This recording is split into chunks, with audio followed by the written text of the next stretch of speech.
Hello, everybody. Yo, yo, What changing up? changing things up today. Holla, we went from like controlling the army forces to just being a dude in the army. It's kind of cool. That's right. We're gonna kill us some Nazis. So, welcome to Tested Poorly. What's up? I'm David and Russ. I'm Russ, I think. Oh, I don't remember. We're doing Sniper Elite 3. I've never played the game, picked it up during the summer sale, so let's give it a go, man. I'm stoked about this actually. I play a lot. I play a shit ton of ARMA. You played too much. Like you have a problem. I think I do. We were comparing longest Steam game play times. I'm like at 1,300 hours of Arma 3. It's ridiculous. I'm over 1,000 hours of Arma 2. That's ridiculous. That's a lot of wasted life. Yeah, I've never played the entire campaign through co-op. So, and the cool thing is this is a game that they actually put some effort into making it co-op capable. So. Not many people, not many people do that anymore, and it sucks. And the fourth one's coming out, I don't know, in a year or so. Like Their freaking price point's high. That was my only drawback from this thing. So we'll see. Like I picked it up in summer sale, which was amazing, great deal. If it blows me away, maybe I'll pick up Sniper Elite 4 at full price. We'll see. I'll probably always wait. I mean, Rebellion's had a hit or miss track run, and they're sort of one of those small studios that has to get as much money as they can. Right. So I understand it, but definitely if this is on sale, you should grab it though, because it's pretty fun. Well, I figure we'll give it a go. Let's just do show me around a little bit, and then we'll start playing, and then we can pop out some freaking videos, man. Word. We have like almost 15 subscribers, dude. This is I know. amazing. It's almost the best. Our Steam guide is up for Hearts of Iron. Yeah, totally unprofessional. I'll see if I can put a link in the video. I have to figure out how to do that in YouTube, but I'll put it up now. Awesome. Boom. All right, so go to your loadout and just edit your alpha loadout, I guess. All right. Alpha loadout. Edit. So let's start on the right-hand side, and we'll do the rifle last because it's obviously the most important thing. Okay. So you got what, 6 inventory slots. You can carry a maximum of 2 bandages, 2 medkits, and 2 grenades. And I usually just go with that. If you wanted to, you could switch out. And here's the thing: is that when you're in a mission, you can pick up more stuff. So you're this is just limited starting, not limited total. Right. So if if you find some landmines in a mission, you don't have to drop your med kit or something to pick them up. You can pick them up. Right. You can die pretty fast in this game. You're not super tough. So if you wanted to, I would switch the med kits for maybe some trip mines or landmines or something, but it's not super important, I don't think. I don't think it lets me yet. Yeah, you might have to unlock some stuff. You'll level up pretty fast though. Cool. So then you got your pistols, and since we both have all the DLC, we've got all the pistols, right? You got the Luger and the Webley and the etc. My pistols are glitched out though. What? So the well rod, it's like a little 22 barrel. Yeah. So when I go down the army pistol, it puts the Army Pistol 38 clip in, but keeps the barrel of the freaking well rod. So, pistol choice, I mean, since we're not going to be playing multiplayer, the only important thing for pistol choice is that it's the only weapon besides melee that is silenced, and the only 2 silenced ones are the well rod and the semi-auto HDM. And there's really no point to using the well rod if you've got the DLC to take the semi-auto HDM, so. Well, okay, because I grabbed it. A headshot will kill with that anyway. It's weird that's glitched out like that. For your sidearm, and this is a more important choice because ammunition is by gun, not just like by slot. So if you were to take a Thompson, you're not going to find any ammo for it, right? I haven't unlocked it yet, I guess. But yeah, that makes sense.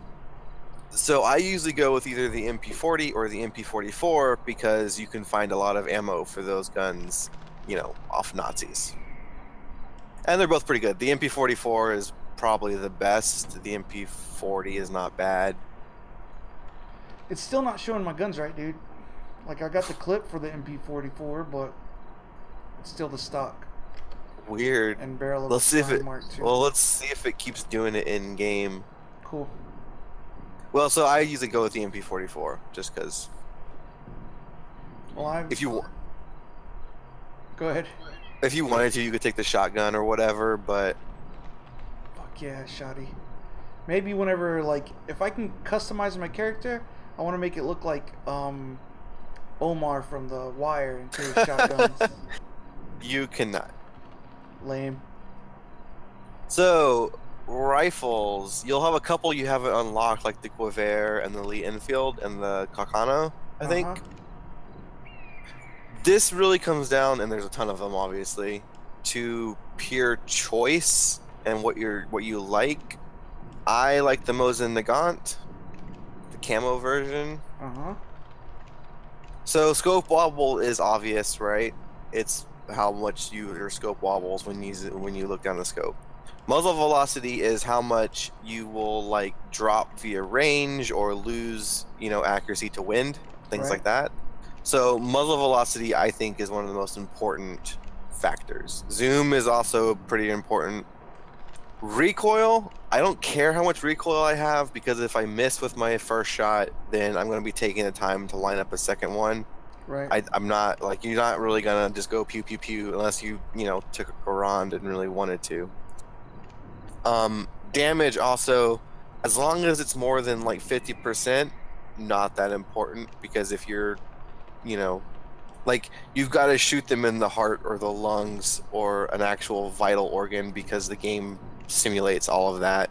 Nice. So if you're just winging them in the leg, it doesn't matter how much damage you're doing. You're just winging them in the leg, right? So that's interesting. Breaking Point mod for ARMA 3 that has an internal. There's like different points on the body that you hit that changes it according to the base mod too. So it's kind of like in that same vein. You know about this game's kill cams, right? Like. I'm stoked about seeing them. Yeah, I'm very sort stoked of about selling point is the fucking. So yeah, if you want, you can copy me and just I'll tell you how I mod my Mosin. You can do whatever you want. Like I said, I think muzzle velocity and scope wobble probably are the two most important things because I like to be able to shoot accurately and I don't want my bullets to drop too much. Right. Well, I'm familiar with a lot of these guns just from ARMA, actually. Well, they'll probably fire a little bit differently. Lee Enfield camo looks good. But the Mosin does have better stats. And what it is also not showing is obviously some of these are semi-auto. The Garand, the Guevere are semi-auto. The SVT, and some of them, like the Enfield, has a 10-round clip. Yep, I believe, and so does the SVT. I think the Mosin has a 5. I'm not sure. The Garand has an 8, obviously. Clink. That's all I know about the Garand. Bing. Bing. Okay, I went ahead and just went with the Mosin Nagant. So if you click out of that, you can go to customize rifle and you can change the scope, the barrel, the stock, and the action.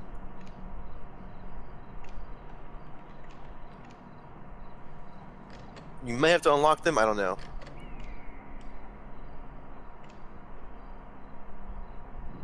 Did you see that shit? Yep. Well, I'm trying to decide. The advanced barrels increases my muzzle velocity but decreases the damage a little bit. I use the blued scope, the advanced barrel, the padded stock, and the blueprinted action. It sort of gives me a little bit more stability and balances the other things out.